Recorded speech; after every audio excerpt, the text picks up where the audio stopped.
तो आज हम श्लोक 7 और 8 ये 2 श्लोक करने वाले हैं।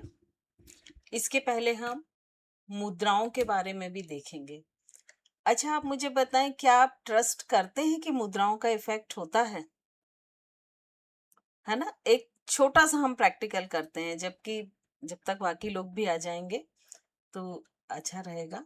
तो हम थोड़ा सा देखते हैं कि मुद्राओं का इफेक्ट वाकई होता भी है या नहीं होता है, राइट? तो सबसे पहले हम अपनी ज्ञान मुद्रा को टेस्ट करते हैं। आपको आंखें बंद करना है। अब हम ज्ञान मुद्रा इस तरह से टिप पे लगा रहे थे, अभी हमको सिंपल लगानी है, ठीक है? और आप महसूस कीजिए कि आप ब्रीदिंग कहाँ से कर रहे हैं। सिंपली आंखें बंद करिए, ज्ञान मुद्रा लगाइए और महसूस कीजिए कि आपकी ब्रीदिंग कहाँ से हो रही है। चेस्ट से हो रही है या नेवल से हो रही है? मैम ज्ञान मुद्रा एक बार बता दीजिए। यस,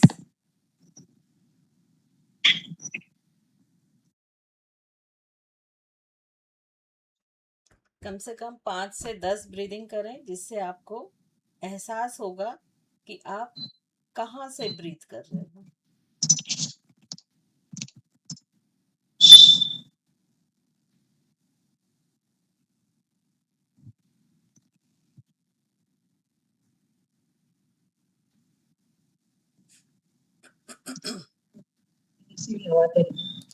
कहाँ से आ रही है आपकी ब्रीदिंग? नेवल से मैम। नेवल से। और किसी के? एफर्टलेस करनी है आपको, एफर्टफुल नहीं करनी है। अगर आप ये मुद्रा करके और अगर एफर्टफुल करेंगे तो नेवल से आएगी, लेकिन एफर्टलेस करके देखिए। आपको डीप नहीं करना है, बिल्कुल जो ब्रीदिंग चल रही है उसी में चलने दीजिए और सिर्फ ये मुद्रा लगा लीजिए। फिर से फील कीजिए। आपको गहरी लंबी सांस नहीं करनी है।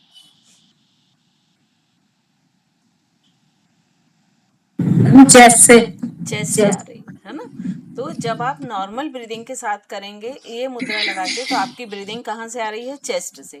अब इसी को आप पृथ्वी मुद्रा लगाइए, मतलब जो रिंग फिंगर होती है ना आपकी, इसको थंब से टच करें और फिर से नॉर्मल ब्रीदिंग ही करके देखें।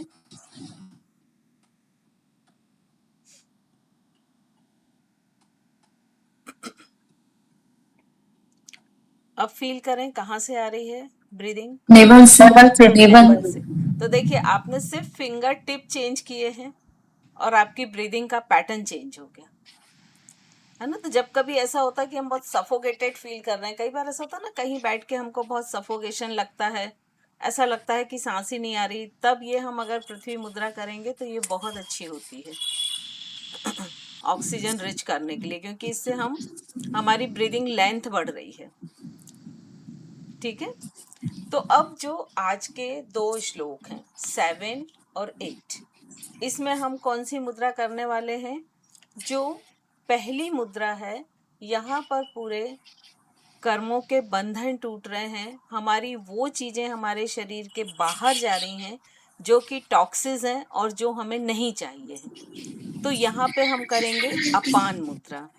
नीलिमा जी प्लीज म्यूट कर लीजिए। तो अपान मुद्रा में आपको क्या करना है कि आपका हाथ का अंगूठा और सेकंड, थर्ड, ये 2 फिंगर मतलब मिडिल और रिंग फिंगर, इन दोनों के टिप को आपस में ज्वाइन कर लेना है और दोनों उंगलियां हल्की सी, पहली और आखिरी उंगली हल्की सी कर्व रहेगी। ये क्या है? अपान मुद्रा है। और ये मुद्रा क्या करती है? आपके अपान प्राण को बढ़ाती है, इंक्रीज करती है। ह्यूमन बॉडी में 5 तरह के मुख्य प्राण होते हैं और 5 तरह के उप प्राण होते हैं। तो जिसमें ये जो मुख्य प्राण है, इसमें कौन कौन से हैं? समान, उदान, व्यान, प्राण और अपान। तो जो ये अपान प्राण होते हैं, ये कहाँ होते हैं? नेवल के नीचे वाले हिस्से में, जहां पर हमारे जेनाइटल ऑर्गन्स और एक्सक्रीटरी ऑर्गन्स होते हैं। और ये जो अपान प्राण बढ़ते हैं तो इनका क्या कार्य होता है? हर उस टॉक्सिस को बॉडी के बाहर करना जो टॉक्सिस बॉडी के लिए हार्मफुल है, जैसे यूरिन को बाहर पास करना, स्टूल को बाहर पास करना, स्वेटिंग को बाहर करना।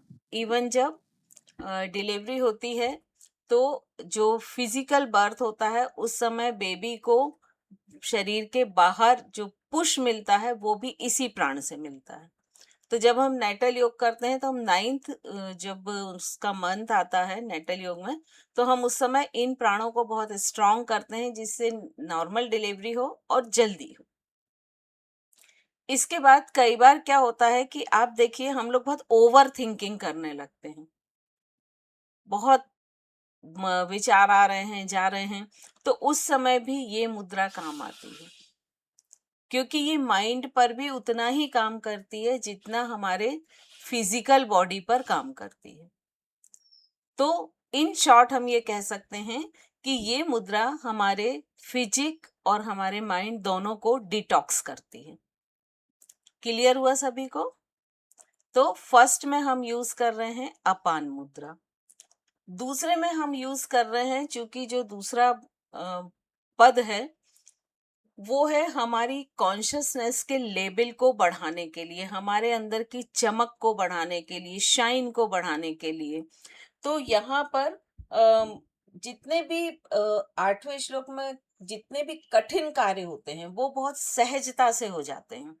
जहाँ आपको बहुत अड़चने आ रही हैं, रुकावटें आ रही हैं, तो इस श्लोक से वो सारे काम सहजता से हो जाते हैं। तो यहाँ पर हम यूज करेंगे उत्तम बोधि मुद्रा। उत्तम बोधि मुद्रा के लिए आपको दोनों हाथ यूज होंगे। दोनों हाथों में आपको क्या करना है, जो आपकी सेकंड, थर्ड, फोर्थ फिंगर है, मतलब मिडिल, रिंग फिंगर और लिटिल फिंगर, इन तीनों को इंटरलॉक करना है, लेकिन अंदर की तरफ, ये इस तरह से। आप लोगों को क्लियर दिख रहा है सभी को? सिर्फ थम्स अप करके मुझे बता दें। यस। तो इस तरह से ये आपने इसको इंटरलॉक किया, मतलब आपकी उंगलियां कैसी हो गई, इस तरह से अंदर, और इसको फोल्ड कर लिया। अब ये जो इंडेक्स फिंगर है इसको ओपन करते हुए दोनों टिप को ज्वाइन किए, और ये जो थंब है इसके दोनों टिप को ज्वाइन किया, और ये जो थंब ऊपर को ना ले जाके मैक्सिमम नीचे ले गए, मतलब इंडेक्स फिंगर और थंब के बीच में मैक्सिमम डिस्टेंस बनाया। ठीक है? तो चूंकि इंडेक्स फिंगर क्या है, डायरेक्शन की उंगली है। आप देखिए, आपको जब बहुत क्रोध आता है तब भी आप ऐसे पॉइंट आउट करके बात करते हैं। आप जब किसी से परिचित कराते हैं या किसी को डायरेक्शन देते हैं कि वहां है वो चीज, या वो व्यक्ति जो जिसको आप पूछ रही है वो व्यक्ति वहां खड़ा है, तब भी आप इसको यूज करते हैं, है ना? तो ये हमेशा किसके लिए होती है? डायरेक्शन के लिए। तो जब हम ये उत्तर बोधि मुद्रा बनाएंगे तो हमको ये ध्यान रखना है कि इस पोजीशन में हमको चेस्ट के पास हाथ रखना है, और ये जो हमारी इंडेक्स फिंगर है ये ऊपर आकाश की तरफ हो, ये इस तरह से डाउन ना हो। ठीक है? तो हमारी बिल्कुल ऐसी पोजीशन में चेस्ट के सामने आ जाएगी। और फिर जब 8 श्लोक समाप्त होने पर हम नमस्कार की मुद्रा बोलते हैं, तो हम जनरल ये इस टाइप से ना करके हमको इसी मुद्रा को ऊपर लेके जाना है, और हमारे जो ये दोनों थंब टिप हैं इनको नोज टिप पे रखते हुए और इंडेक्स फिंगर को हमारे फोरहेड पर टिका लेना है। तो आई थिंक मुद्राओं का क्लियर हो गया। ये जो उत्तर बोधि मुद्रा है ये सर्वोच्च ज्ञान का प्रतीक है, कि ये आपको आपकी ज्ञान की पराकाष्ठा तक लेके जाती है। ये मेंटल क्लियरिटी करती है, जैसे बहुत आजकल मेंटल फॉग और इन सब की बहुत बातें होती हैं, तो ये मेंटल क्लियरिटी करती है, आपके कॉन्फिडेंस को इंक्रीज करती है, आपके जितने भी एनर्जीज जो आपके बॉडी में फ्लो हो रहे हैं उन्हें बैलेंस करती है, और कंसंट्रेशन को इम्प्रूव करती है, भय से दूर करती है, और साथ ही साथ ये मुद्रा चूंकि ज्ञान का प्रतीक है, और जहां भी ज्ञान अधिक रहेगा तो वहां पे मुश्किलें कम आएंगी। तो ये क्या करती है कि कठिन कार्य जो आपके जीवन में हो रहे हैं, जो चैलेंज आ रहे हैं, उन्हें सहजता से पूरा करती है। तो ये दोनों मुद्राओं का हमारा यहाँ पर वर्णन है। अब हम आगे आते हैं और शुरू करते हैं अपने मेडिटेशन को। तो कंफर्टेबल पोजीशन में बैठ जाएं, बैक सपोर्ट ले लें। दोनों हाथों को हमको किस में रखना है? अपान मुद्रा में रखते हुए हम आराम से अपने इस तरह से थाई के ऊपर या नी के ऊपर रख सकते हैं। चेस्ट ओपन, आंखें बंद।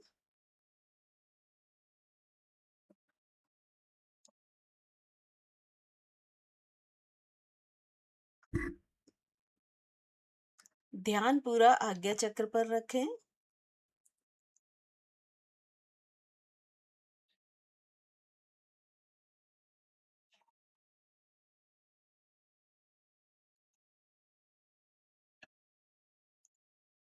सजगता ब्रीदिंग पर।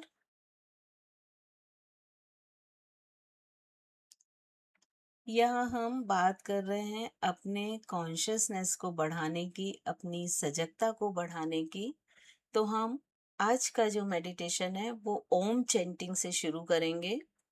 ओम चैंटिंग के लिए आपको डीप गहरी लंबी सांस लेना है पूरे नेवल तक, और फिर 1 या 2 सेकंड उसे होल्ड करें और एक्सेल करते हुए ओम चैंटिंग करेंगे।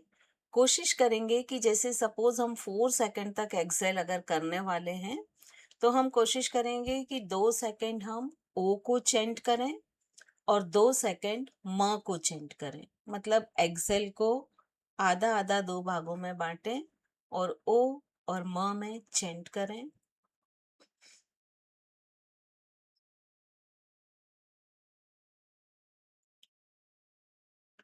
फाइव टाइम्स चैंटिंग करते जाएं।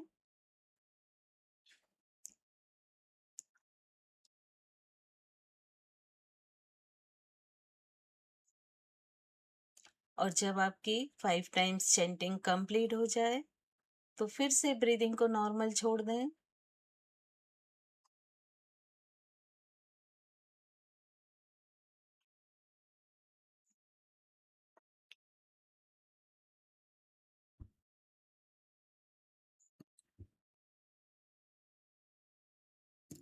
ध्यान पूरा आज्ञा चक्र पर बनाकर रखें।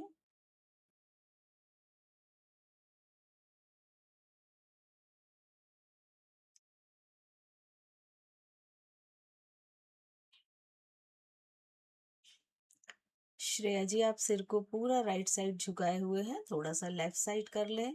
सेंटर में रखें सिर को। अपने आप को संकल्पित करें कि पूरे मेडिटेशन के दौरान आप अपने शरीर में मूवमेंट नहीं करेंगे। आपके सारे मसल्स स्थिर रहेंगे, एक मूर्ति की तरह स्थिर।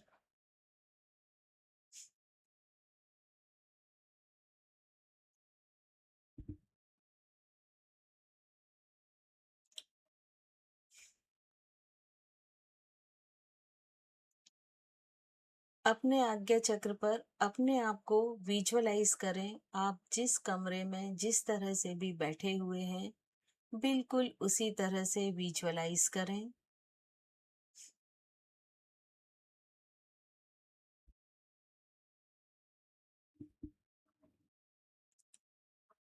आपके पूरे कमरे में फैले हुए आकाश तत्व को विजुअलाइज करें और महसूस करें कि आपका क्राउन हेड सहस्त्रार चक्र से ये आकाश तत्व एब्सॉर्ब होके आपके शरीर के अंदर फैल रहा है और आपके शरीर के अंदर के आकाश तत्व को बैलेंस कर रहा है।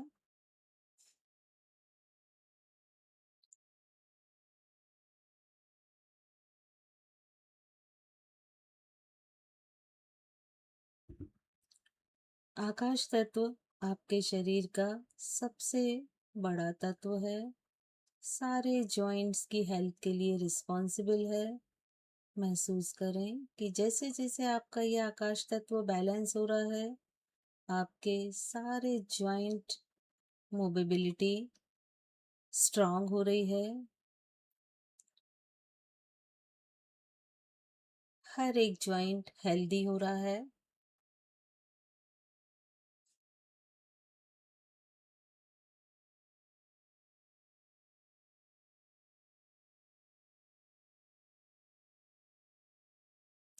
अपने ध्यान को अपने रूम में चलती हुई वायु पर केंद्रित करें और जो वायु आपके शरीर को स्पर्श कर रही है, विजुअलाइज करें कि आपका शरीर उसे एब्जॉर्ब करता जा रहा है और आपके शरीर के अंदर का वायु तत्व बैलेंस हो रहा है। और जैसे जैसे वायु तत्व बैलेंस हो रहा है, आपका रेस्पिरेटरी सिस्टम स्ट्रांग हो रहा है, आपके लंग्स एफिशिएंसी बढ़ रही है, आपकी ब्रीदिंग प्रॉपर हो रही है, प्राण वायु आपके पूरे शरीर में फैल रही है, हर एक कोशिका तक ये प्राण वायु पहुंच रही है।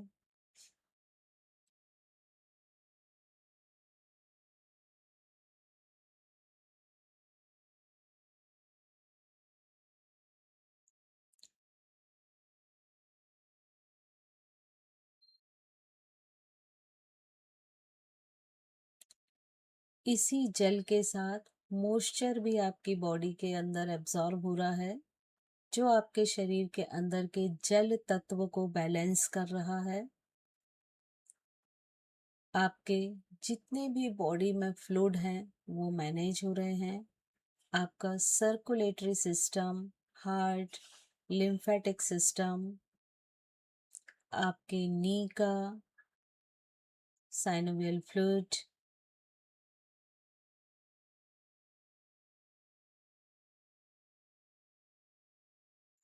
सभी चीजें बैलेंस हो रही हैं। आपके सीएनएस सेंट्रल नर्वस सिस्टम को, जो एक मेम्ब्रेन घेरे हुए रहती है और उसके अंदर जो सेरिब्रोस्पाइनल फ्लूइड है वो मैनेज हो रहा है। आपके शरीर के जहाँ जहाँ भी लिक्विड पार्ट हैं वो सारे मैनेज हो रहे हैं और ब्लड सर्कुलेटरी सिस्टम मैनेज होने से आपके शरीर की हर एक कोशिका तक ग्लूकोज और ऑक्सीजन दोनों प्रॉपर मात्रा में, प्रॉपर क्वांटिटी में पहुंच रहे हैं। हर सेल हेल्दी हो रही है, हर सेल एनर्जी से भर रही है।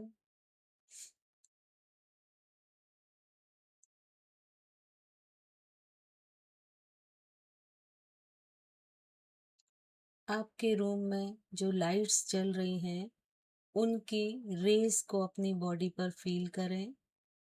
इन लाइट की भी एक अपनी गर्माहट होती है, उस हल्की सी गर्माहट को अपनी बॉडी पर फील करें और महसूस करें कि ये गर्माहट आपके शरीर के अंदर के अग्नि तत्व को बैलेंस कर रही हैं। आपके शरीर की सारी अग्नियां संतुलित हो रही हैं, खासकर डाइजेस्टिव फायर, जठर अग्नि। जैसे जैसे ये जठर अग्नि बैलेंस हो रही है, आपका डाइजेशन प्रॉपर हो रहा है, डाइजेशन सिस्टम अपनी पूरी एफिशिएंसी के साथ कार्य करने में सक्षम हो रहा है। आपका फूड डाइजेशन बेटर हो रहा है और डाइजेशन के बाद जो मॉलिक्यूल ब्रेक डाउन हो रहे हैं सिंपल स्मॉल मॉलिक्यूल्स में, पोषक तत्वों में, वो इंटेस्टाइन की वॉल के द्वारा एब्सॉर्ब करके पूरे ब्लड के थ्रू आपकी पूरी बॉडी में सप्लाई हो रहे हैं। और ये आपके शरीर का protein, carbohydrate, fat, water, mineral, vitamin सभी को बैलेंस कर रहा है।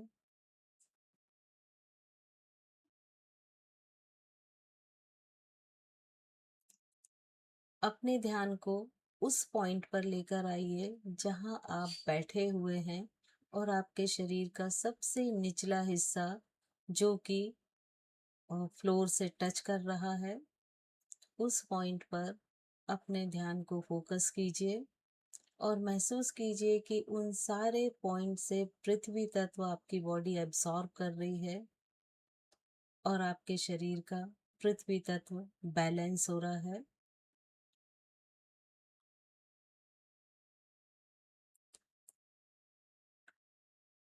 जैसे जैसे पृथ्वी तत्व बैलेंस हो रहा है, आपकी बोन की डेंसिटी बैलेंस हो रही है। आर्थराइटिस, ऑस्टियोपोरोसिस दोनों ही क्योर हो रहे हैं। आपके मसल्स की स्टैमिना, फ्लेक्सिबिलिटी मैनेज हो रही है। आपके लिगामेंट्स, आपके टेंडन्स सभी स्ट्रांग हो रहे हैं। आपका पूरा बॉडी फ्रेम जो कि बोन, स्केलेटन सिस्टम और मस्कुलर सिस्टम से बना हुआ है, दोनों ही स्ट्रांग हो रहे हैं।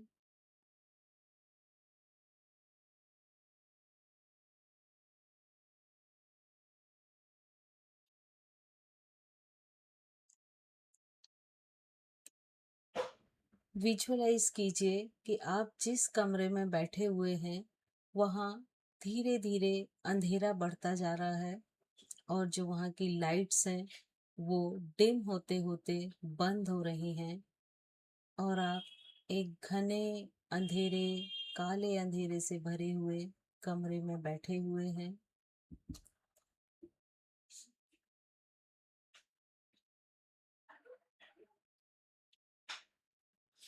ये अंधेरा आपके अंदर बेचैनी पैदा कर रहा है, आपके अंदर छटपटाहट को पैदा कर रहा है।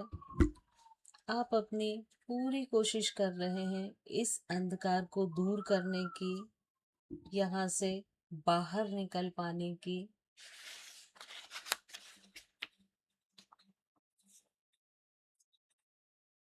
ये बेचैनी, ये छटपटाहट आपके बहुत सारे जन्मों के कर्मों के बंधन की है। अपने आप को अपने सारे पूर्व जन्मों के कर्मों के बंधन में बंधा हुआ महसूस कर रहे हैं।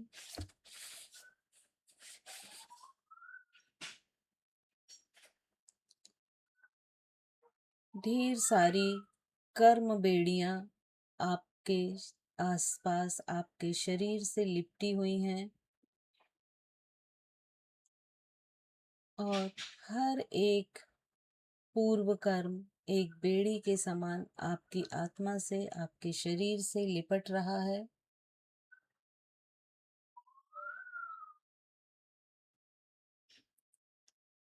आपके जो कर्म बंधन से जन्म जन्मांतरों की चतुर्गतियों में जिसके कारण आप परिभ्रमण करते हैं और जिसके कारण जन्म, जरा, मरण, रोग, शोक इत्यादि प्रकार की बहुत सारी आदि व्याधियों से आप त्रस्त होते हैं। ये सारे बंधन में आप जकड़े हुए हैं और अंदर से छटपटाहट है, बेचैनी है इससे मुक्त होने की। अपनी पूरी शक्ति लगा के भी आप इससे मुक्त नहीं हो पा रहे हैं और बार बार शक्ति लगाने से आप धीरे धीरे थक रहे हैं, क्लांत हो रहे हैं, लेकिन फिर भी इन कर्म बेड़ियों से आजाद हो पाना आपको मुश्किल लग रहा है, क्योंकि ये जन्मों से बांधी हुई कड़ियां हैं।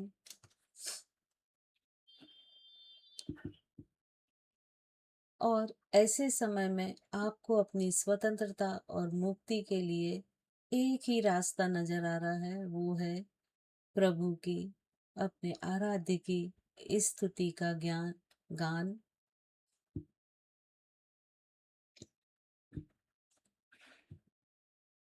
और अब हम इन पापों को क्षय करने वाली जिनवर की स्तुति करेंगे, जो कि भक्तांबर के श्लोक नंबर 7 में है। त्वत्संस्तवेन भव संतति सन्निबद्धम् पापक्षयाशयमुपैति शरीरभाजा आक्रान्तलोकमलिनीलं शेषमांशु सूर्याशुभिन्नमेव शार्वर मंधकारम।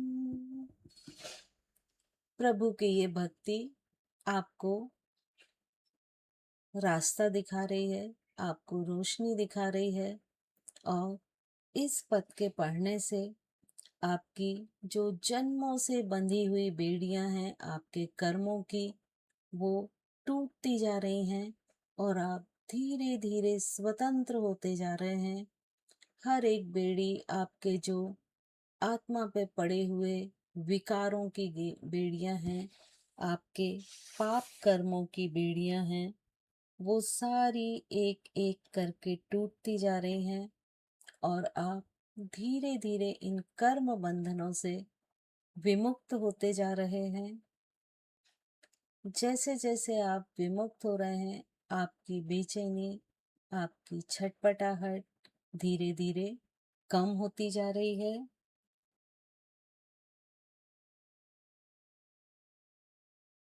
आपके अंदर की जन्म, जरा, मरण, रोग, शोक और जो बहुत सारी तरह की आदि व्याधियां हैं जिनसे जन्मों से आप त्रस्त थे, वो भी नष्ट होती जा रही हैं और आप रोग, आदि व्याधि, जन्म, जरा, मरण, शोक, रोग, इन सारे बंधनों से धीरे धीरे मुक्त होते जा रहे हैं। और क्रमशः मुक्त होते हुए एक पल ऐसा आ रहा है कि जब आपने अपने आप को भक्ति में डुबोकर और अपने आप को संपूर्ण कर्मों को क्षय कर लिया है, संपूर्ण कर्मों को नष्ट कर लिया है, और आप उस काले घने अंधेरे वाले कमरे में स्वतंत्रता से घूम रहे हैं, विचरण कर रहे हैं।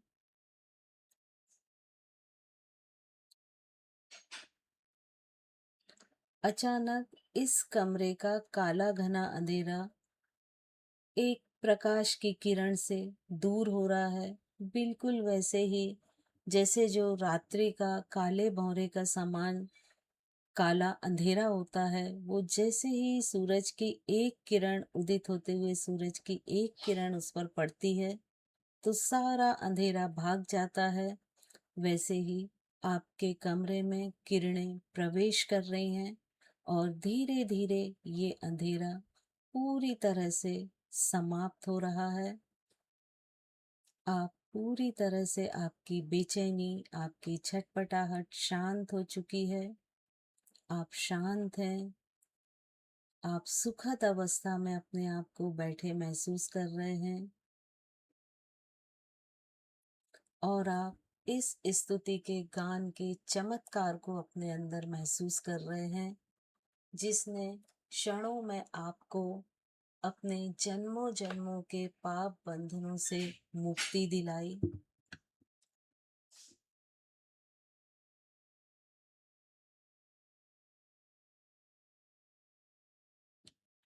आपके अंदर प्रभु के प्रति श्रद्धा, विश्वास, निष्ठा सभी जागृत होकर और आपको भक्ति भाव से विहल कर रहे हैं।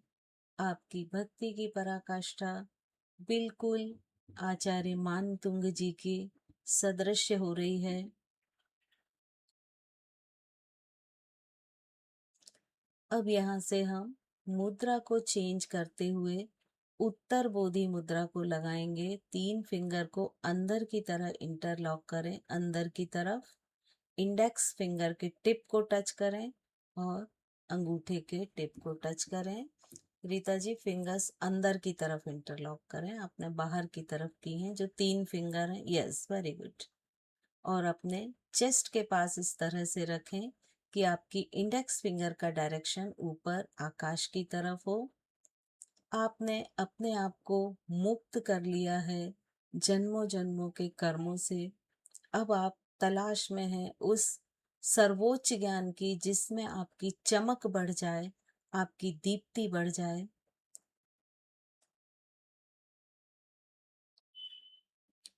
अगले श्लोक में आचार्य मानतु भक्ति से एकदम विहल हो चुके हैं और उन्होंने प्रभु की प्रभुता का प्रवाह पूरी तरह से देख लिया है और इस प्रवाह के कारण वो भक्ति भाव से ओतप्रोत हो रहे हैं और वो प्रभु से कह रहे हैं कि प्रभु, मैं मंद बुद्धि हूँ, मतिहीन हूँ और शायद मुझ में इतना ज्ञान नहीं है कि मैं आपकी भक्ति को गान कर सकूं या आपकी स्तुति कर सकूं।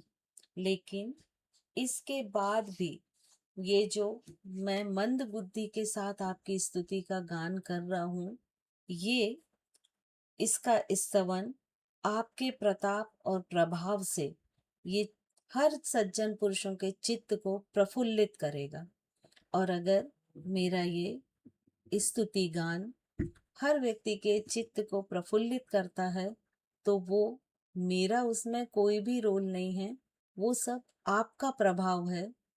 बिल्कुल वैसे ही जैसे कि कमल पत्र पर जब ओस की बूंदें पड़ती हैं और वो मोती जैसी चमकती हैं, तो वो प्रभाव कमल पत्र का है, ना कि ओस की बूंदों का। अब इसे हम विजुअलाइज करते हुए अपनी जगह से उठकर अपनी बालकनी में आए और देखें सामने एक बहुत बड़ा तालाब है और जिसमें बहुत सारे लोटस फ्लावर हैं, कमल के फूल हैं।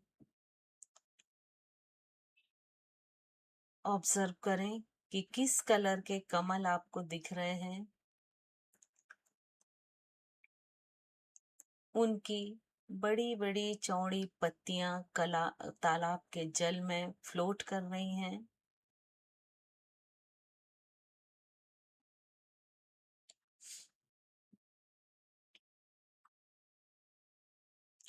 और उन पर जो ओस की बूंदें पड़ी हुई हैं, वो ऊपर से आपको ऐसा लग रहा है कि तालाब में ढेर सारे मोती बिखरा दिए हों किसी ने और उनकी चमक आप देख पा रहे हैं।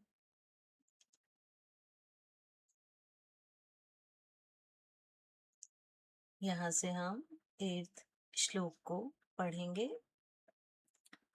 मद्वेति नाथ तव संस्तवनम मयेद मारभ्यते तनुधियापि तव प्रभावात् चेतो हरिष्यति सतान्नलिनी दलेषु मुक्ता फलधुतिमुपैति ननूद बिंदु। वो चमकते हुए मोतियों को देखें और उनकी आभा को ऑब्जर्व करें। वो आभा किस कलर की उन मोतियों से निकल रही है, लोटस फ्लावर किस कलर के हैं, इन सभी को रजिस्टर्ड करें।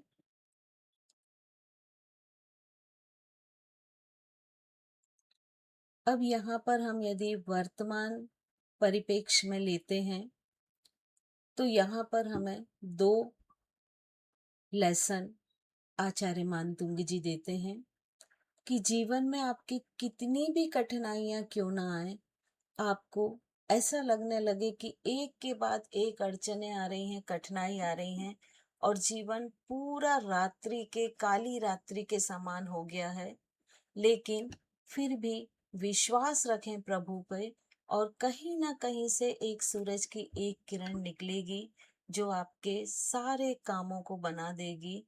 एक ऐसा रास्ता प्रभु आपको दिखाएंगे जो जो भी अड़चने आ रही हैं उनके सलूशन के रूप में आएगा और आप उस रास्ते पर चल के आपके जीवन का जो कठोर पक्ष है, जो अनफेवरेबल कंडीशंस हैं, उन सब से पार पा लेंगे। और दूसरे 8th श्लोक में वर्तमान परिप्रेक्ष्य में हम देखें तो आचार्य मानतुंगी जी हमको ये लेसन दे रहे हैं, सीख दे रहे हैं कि हम जो भी कार्य कर रहे हैं और हमारे जिन कार्यों से भी हम आभावान हो रहे हैं, मतलब हमें यश मिल रहा है, प्रतिष्ठा मिल रही है, हमारी तारीफ हो रही है, हम इस भुलावे में ना रहें कि वो हम कर रहे हैं। हम सिर्फ एक माध्यम हैं और करने वाला या कराने वाला प्रभु ही है। तो जब इस भाव के साथ आप कामों को करेंगे तो डेफिनेटली आपका मैं तत्व विगलित होगा, और जैसे जैसे मैं तत्व का गलन होगा आपके अहंकार का भी गलन होगा। और अहंकार ही वजह होती है ढेर सारे स्ट्रेस की, तनाव की। और जब स्ट्रेस और तनाव बढ़ता है तो शरीर में बहुत सारी साइकोसोमेटिक डिसऑर्डर्स क्रिएट होते हैं, बीमारी क्रिएट होती हैं, जो तरह तरह से दुख, दर्द, पीड़ा को जन्म देती हैं। वर्तमान में जो वर्ल्ड हेल्थ ऑर्गेनाइजेशन है, WHO, इसने अबव 95% को बीमारियों को साइकोसोमेटिक डिसऑर्डर में रखा है। मतलब यदि हम सहज भाव से देखें तो कफ कोल्ड से लेके एड्स कैंसर जैसी बीमारी तक साइकोसोमेटिक डिसऑर्डर की कैटेगरी में है। और साइकोसोमेटिक डिसऑर्डर मतलब क्या? आदि व्याधि, मतलब ऐसी बीमारियां जिनका रूट कॉज, जिनका बीज कहीं ना कहीं हमारे मन में किसी विचार के रूप में है, और जैसे ही उनको फेवरेबल कंडीशंस मिलती हैं वो बीज फ्लोरिश हो जाता है और उसके सिम्टम व्याधि के रूप में हमारे शरीर में दिखने लगते हैं। उन सिम्टम्स को देखकर एक डॉक्टर डिसाइड करता है कि आपको क्या व्याधि, क्या डिजीज है, उसका ट्रीटमेंट करता है। और वो जब सिम्टम्स खत्म हो जाते हैं तो ये मान लिया जाता है कि वो व्याधि ठीक हो गई है। लेकिन वो बीज यथावत उस मन की मिट्टी में पड़ा रहता है। अगली बार जैसे ही उसे फिर फेवरेबल कंडीशन मिलती हैं वो फिर से पल्लवित होता है और फिर से सिम्टम आपकी बॉडी पर आने लगते हैं। तो यदि स्वस्थ होना है तो जो हमारे मनोमय कोश में जो बीज पड़े हुए हैं, मन की धरती पर जो ऐसे बीज पड़े हुए हैं, उन सब बीज को खरपतवार बनने के पहले ही हमें उखाड़ कर वहां से अलग करना होगा। तो यहाँ पर आचार्य मानतुंग हमको एक बहुत बड़ी सीख दे रहे हैं, एक बहुत बड़ी व्याधियों से, आदि व्याधियों से किस तरह से हम अपने आप को मुक्त कर सकते हैं वो सिखा रहे हैं।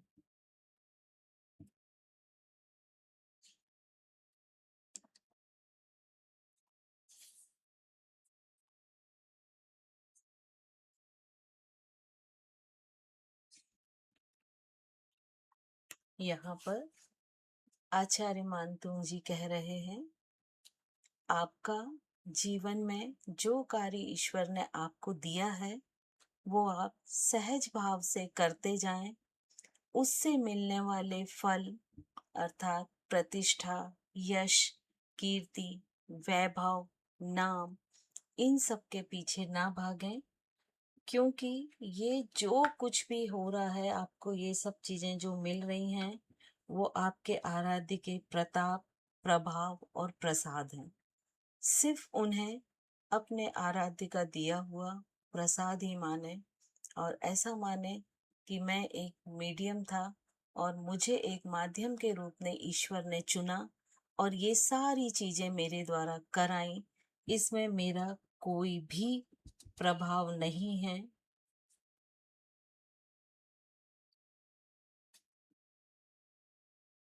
अपने आप को बिल्कुल उस कमल पत्र पर पड़ी ओस की बूंद की तरह विजुअलाइज करें कि जो मोती के जैसे चमक रही है, लेकिन अगर उसे कमल पत्र से हटा देते हैं तो वो सिर्फ एक पानी की बूंद रह जाएगी, उसकी चमक समाप्त हो जाएगी। ऐसे ही आप ईश्वर आपके अंदर वो प्रभाव, वो तेज डाल रहे हैं जिससे आपकी चमक सारे संसार को दिख रही है। तो उसे ईश्वर का ही प्रभाव और प्रसाद माने। अपने मैं को आज पूरी तरह से गलित कर दें। मैं कुछ भी नहीं कर सकता हूँ, कोई भी कर्म मेरे अधीन नहीं है, ना ही कर्म और ना ही उसके फल। मैं सिर्फ ईश्वर के आदेशों का पालन करता हूँ और उनके आदेश अनुसार ही मैं इस रास्ते पर आगे बढ़ रहा हूँ। इसके जो भी फल मुझे मिलते हैं वो सारे ईश्वर को ही समर्पित हैं। मैं तो सिर्फ एक करता हूँ और एक दृष्टा भाव से, कर्ता भाव से आज से अपने जीवन के सारे कर्मों को करने की कोशिश करें।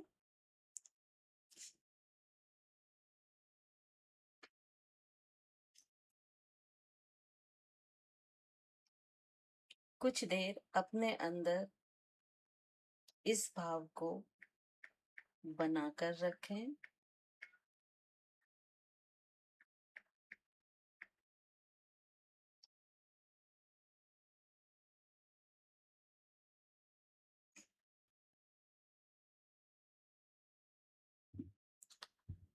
अब हम एक छोटी सी प्रेयर के लिए दोनों हाथों को इसी मुद्रा में ऊपर उठाएं और अपने फोरहेड से टच कर लें। एक हम सब छोटी सी प्रार्थना करेंगे सारे विश्व की मंगल कामना के लिए। तेरा मंगल, तेरा मंगल, तेरा मंगल होए रे। सबका मंगल, सबका मंगल, सबका मंगल होए रे। जिस गुरुदेव ने धर्म दिया है उनका मंगल होए रे। जिस जननी ने जन्म दिया है उनका मंगल होए रे। पाला पोसा और बढ़ाया उस पिता का मंगल होए रे। इस जगत के सब दुखियारे प्राणी का मंगल होए रे। जल में, थल में और गगन में सबका मंगल होए रे। अंतर मन की गांठें टूटे, अंतर निर्मल होए रे।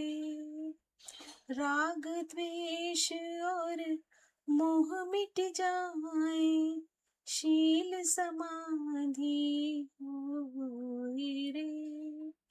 शुद्ध धर्म धरती पर जागे, पाप पराजित होए रे। इस धरती के तन तिन में, कण कण में धर्म समोए रे। शुद्ध धर्म जन जन में जागे, घर घर शांति समोए रे। तेरा मंगल मेरा मंगल, सबका मंगल होए रे। इसी मंगल भावना के साथ सारे विश्व के मंगलमयी कामना करेंगे और अपने आप को अपने सराउंडिंग एटमॉस्फेयर से जोड़ेंगे। आपके आसपास जो वातावरण है उससे जुड़े, पास और दूर से आने वाली आवाजों को सुनने की कोशिश करें। दोनों हाथों की फिंगर्स को इंटरलॉक करते हुए ऊपर आकाश की ओर ले जाएं। कंप्लीट बॉडी को अप स्ट्रेच करें, ऊपर की ओर खींचें। थोड़ा सा लेफ्ट बेंड करें, lateral bend, left bend, right bend, twisting slightly left और राइट ट्विस्ट। जिनको कमर में किसी तरह की कोई प्रॉब्लम नहीं है वो धीरे से सामने की तरफ भी झुक जाएं। कोशिश करें पेल्विक से सामने की तरफ झुकें। वापस आते हुए दोनों पाम्स को रब करें।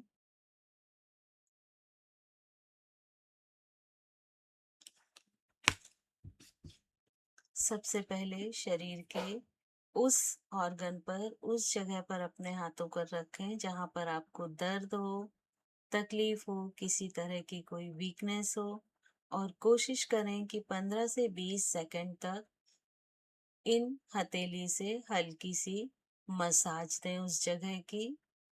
कंटिन्यू करते जाएं। महसूस करें वहां की एनर्जी बैलेंस हो रही है। एनर्जी का रुका हुआ फ्लो प्रॉपर कंटिन्यू हो रहा है। एक बार फिर से दोनों पाम्स को रब करें और अब इन एनर्जी से भरी हुई, ऊर्जा से भरी हुई हथेलियों को अपने पूरे शरीर से टच करें।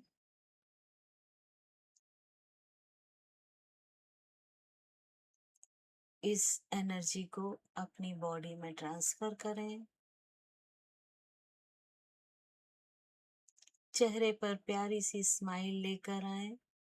आप सभी का आने वाला समय शुभ हो, मंगलमय हो, इसी कामना के साथ अपनी आंखों को खोल लें।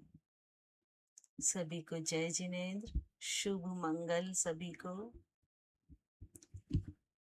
आज का सेशन यहाँ पर समाप्त जय होता है। जिनेन्द्र। जय जिनेंद्र।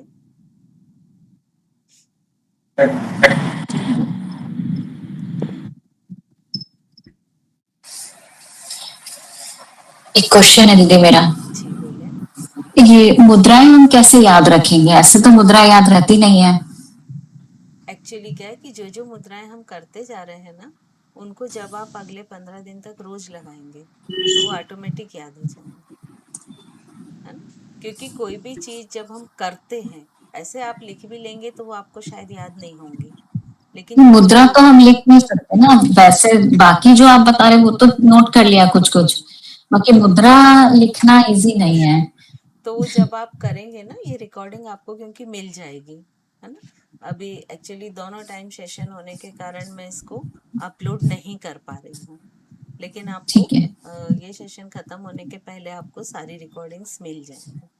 तो जब आप बार बार उन मुद्राओं को करेंगे तो ऑटोमेटिक वो दिमाग में बैठ जाती है। और एक ये जो ज्ञान मुद्रा होती है, यदि मान लीजिए आपको कुछ भी याद नहीं आ रहा है कि हमको कौन हम्म। सी मुद्रा करना, तो एक ये ज्ञान मुद्रा और एक ये जो संपूर्ण मुद्रा, ये दो हम्म। मुद्राएं ऐसी हैं कि ये एक संजीवनी की तरह काम करती है, क्योंकि इसमें सारी चीजें बैलेंस हो रही, है ना। तो ये दो मुद्राएं खास होती हैं, बाकी थेरापेटिक मुद्राएं होती हैं। और कुछ मुद्राओं के नाम से ही चीजें जुड़ी होती हैं, जैसे आज अपन ने अपान मुद्रा पढ़ी। हम्म। तो जो योग आयुर्वेद के हिसाब से एनाटॉमी फिजियोलॉजी जानते हैं, तो उनको मालूम है कि अपान वायु हमारे पेल्विक के आसपास रहती है, नेवल के हम्म। नीचे। तो हम्म। ऑब्वियसली वहां पर कौन कौन से हमारे सिस्टम काम करते हैं? एक्सक्रीटरी सिस्टम, रिप्रोडक्टिव सिस्टम, तो वो उन पर ही काम करेंगी। तो इस तरह से को रिलेट करके भी हम याद कर सकते हैं। मतलब ये कोई भी जैसे हम मंत्र पढ़ रहे हैं, अपना श्लोक कोई भी पढ़ रहे हैं, तो हम अपना ये ज्ञान मुद्रा में और सारा मिक्स वाली मुद्रा इसमें कर बिल्कुल। सकते हैं। आज जो ये बताई, ये भी आप कोई भी मंत्र पढ़ रहे हैं तो इसको भी यूज कर सकते हैं, क्योंकि ये ठीक। मुद्रा भी आपके ज्ञान को बढ़ा रही है। और हम कोई भी हम्म। मंत्र चैंट कर रहे हैं तो इसीलिए कर रहे हैं कि हमारा जो सद ज्ञान है वो बढ़े। हम्म। तो ये भी आप कर सकते जय श्री हैं। दीदी। जय जी। और किसी का है क्या कोई क्वेश्चन? अगर क्वेश्चन है तो अपने आप को अनम्यूट कर लीजिए। जी, योग निद्रा के बारे में बता दीजिए, रात को नींद पूरी नहीं होती है। योग निद्रा सोने की विधि नहीं है, योग निद्रा जागने की विधि है ना।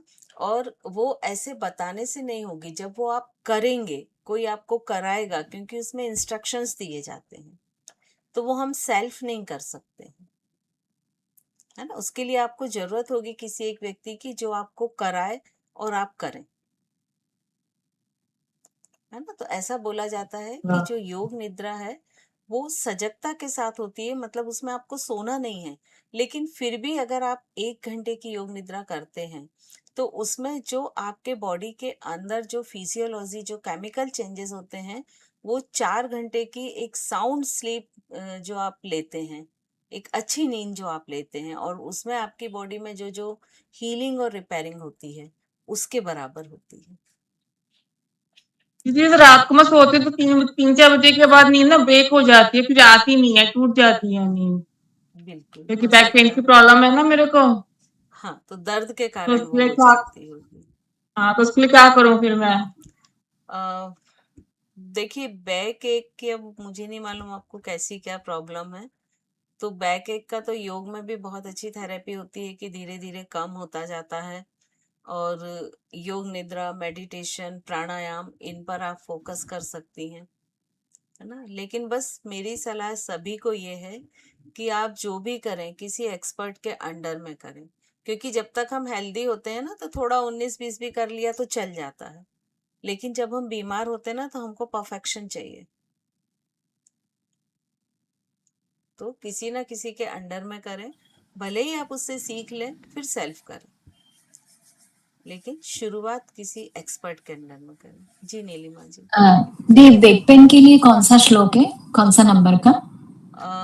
बैक पेन के लिए इसमें आर्थराइटिस, बैक पेन, एक्चुअली सबसे पहले तो ये देखना पड़ेगा कि बैक पेन जो है वो किस कारण से है ना। कई बार साइटिका के कारण होता है, कई बार ऐसा होता है कि कुछ जो आपके स्पाइनल कार्ड होती है ना, वर्टिब्रल कॉलम पूरा, वो थोड़ा सा कहीं से डिस्टर्ब हो जाता है। तो जैसे साइटिका वगैरह के कारण है तो उसमें 14 श्लोक हम करते हैं। लेकिन यदि मान लीजिए किसी और कारण है, जैसे कई बार गॉल ब्लैडर में स्टोन होता है तब भी बैक पेन होता है, तो उसके लिए फिर डिफरेंट श्लोक हैं, उसके लिए 17 और 35 हम यूज़ करते हैं। और जनरल कमर दर्द के लिए हम 17, 28 और 45 श्लोक करते हैं। तो पहले तो ये फाइंड आउट करना पड़ेगा कि उसका रीजन क्या है। गॉल ब्लैडर वाला तो नहीं है और साइटिका वाला भी नहीं है। हाँ, तो फिर 17, 28 और 45। दीदी, मेरे को तो माइल्ड डिस्क बल्ज है मेरे को तो, और सर्वाइकल की प्रॉब्लम है। हाँ, वही चीज है। तो आप मतलब देखिए, जब हम थेरेपी में आते हैं ना तो हम ऐसा नहीं बोल सकते कि कमर दर्द है तो सब यही कर लो। वो उसका रीजन क्या है। एक अच्छा जो थेरेपिस्ट होता है, चाहे योग थेरेपिस्ट हो, चाहे भक्तांबर हिलंग, कोई भी हो, वो ये कभी नहीं बोलेगा कमर दर्द है चलो ये कर लो, ये एक्सरसाइज कर लो, हमारे पास आ जाओ। वो हमेशा पहले उसको डायग्नोसिस कराएगा कि वो है क्यों, और जब आपका डॉक्टर के पास जो भी वो टेस्ट बोलेंगे और उससे एक डायग्नोसिस हो जाएगा, तब उसके बाद ही वो सोल्यूशन देगा। तो जब भी हम थेरेपी पे आते हैं तो हमको ऐसा एक अंदाजन वाला काम नहीं करना चाहिए मेरे हिसाब से। नहीं, गॉल ब्लैडर का तो दीदी श्योर है क्योंकि वो तो है ही नहीं। हाँ, नहीं, ठीक है, आप करना चाहते कर सकते, ये मेरा सजेशन रहता है। हाँ, नहीं नहीं, है ना, ठीक जैसे है। योग भी क्या करते हैं लोग कि कुछ कमर दर्द के वीडियो देखे कर लिए। अब हो सकता है वो किसी और चीज के लिए है, आपका कुछ डिफरेंट हो, हम्म। है ना। तो मेरा ये होता है कि जब आप, क्योंकि देखिए, जब भी आपको कोई बीमारी होती है तो आप डॉक्टर से लिए को दिखाए बिना कोई भी मेडिसिन नहीं लेते, पहली बात। उसमें भी आप ये देखते हैं कि मान लीजिए आपको एंडोक्राइन से रिलेटेड प्रॉब्लम है, तो आप ऐसे डॉक्टर के पास जाएंगे जो उसका स्पेशलिस्ट हो, है ना। यदि सर्जरी करानी तो आप एक बहुत अच्छे सर्जन के पास जाएंगे। तो हर चीज का अपना एक विशेष महत्व होता है, क्योंकि ये जो मंत्र होते हैं इनकी भी पूरी एनाटॉमी और फिजियोलॉजी होती है, ठीक है। जैसे हमारे शरीर की होती है एनाटॉमी, मतलब क्या होता है, जैसे अगर हम शरीर के संदर्भ में लें तो हमारे पूरे शरीर की जो रचना है वो एनाटॉमी हो गई, है ना। जैसे अंग है, जैसे हार्ट है, हार्ट कैसे क्या क्या चीजें होती हैं उसमें, किस तरह से वो बनता है, वो एनाटॉमी होगी। अब वो हार्ट काम किस तरह से करता है, वो फिजियोलॉजी हो गई। तो ऐसे हर मंत्र, चूंकि सारे मंत्र बीज अक्षर के कॉम्बिनेशन है, कि बहुत सारे बीज अक्षरों को एक पर्टिकुलर रेशो में कंबाइन करके मंत्र बनाया जाता है। बिल्कुल वैसे जैसे आप देखते हैं ना कि जब आपको मान लीजिए पैरासीटामोल खाना है, फीवर है, तो उसमें पीछे लिखा होता है कि केमिकल्स का एक पर्टिकुलर रेशो मिक्स है, ठीक है। वैसे ही मंत्रों में बीज मंत्र रहते हैं और उनके साउंड जो वेव्स होते हैं क्रिएट, उससे वो हीलिंग होती है। तो हर मंत्र की अपनी एनाटॉमी होती है, मतलब उसका आकार होता है, उसका एक तंत्र होता है, उसका एक यंत्र होता है, स्ट्रक्चर होता है, फिर उसके बीज मंत्र होते हैं। जैसे एक सिंपल सा, अभी मैंने भक्तांबर पे ये बहुत रिसर्च नहीं किया है, मैं फ्रैंकली आपको बता रही हूँ, लेकिन जैसे एक हम डमोकार मंत्र में डमो लें, तो डमो में क्या है, 2 वायु तत्व के बीज अक्षर हैं, एक अग्नि का बीज अक्षर है, एक आकाश का।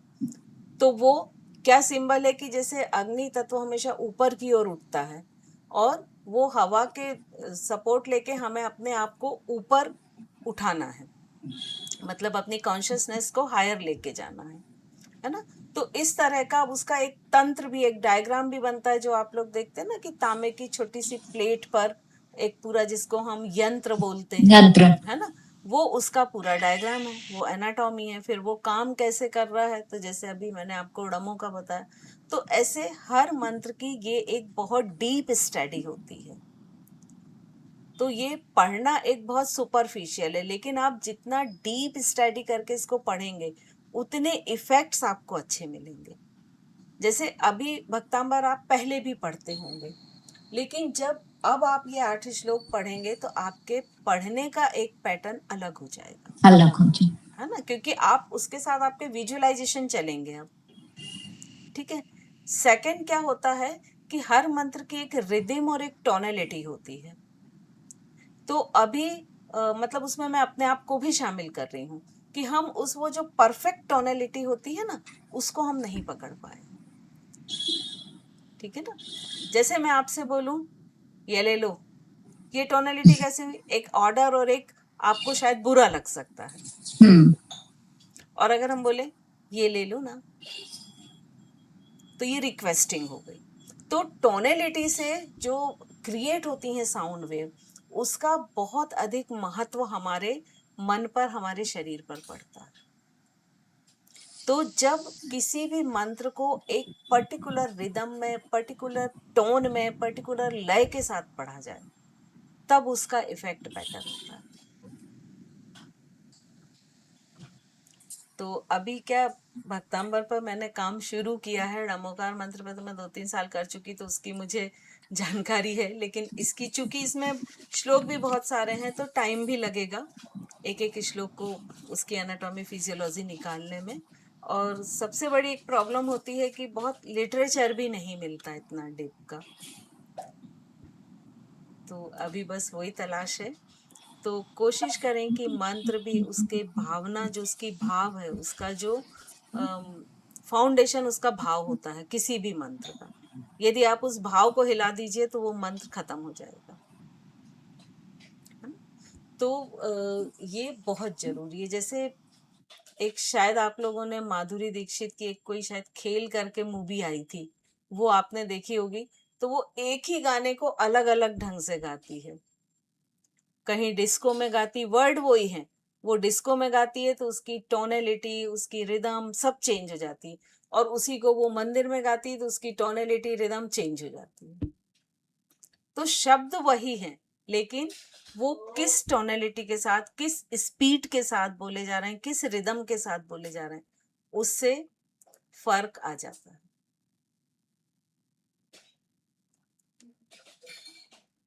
तो आप लोग भी इसमें सहयोग करें, आप लोग भी इस पे काम करें, हम मिलके काम करते हैं, कोशिश करते हैं कुछ अच्छा आगे करने की। ठीक है, और किसी का शायद अब कोई क्वेश्चन नहीं है। ठीक है, तो हम मिलते हैं कल के सेशन में।